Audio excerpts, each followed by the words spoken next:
എന്നോട് പറഞ്ഞതാണ്. എന്നോട് പറഞ്ഞു അമ്മ. നീ വാതിലടക്ക്, അമ്മ കാണണ്ട. എന്നിട്ട് വാതിലടക്ക്.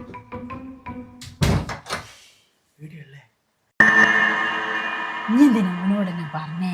ശോഭ പറഞ്ഞിക്കില്ല ആരോടും പറയണ്ടെന്ന്. അമ്മ എന്നോട് പറഞ്ഞു പോയതാ. എനിക്ക് ഏട്ടനോട് ഒന്നും ഒളിച്ചു വെക്കാൻ പറ്റൂല.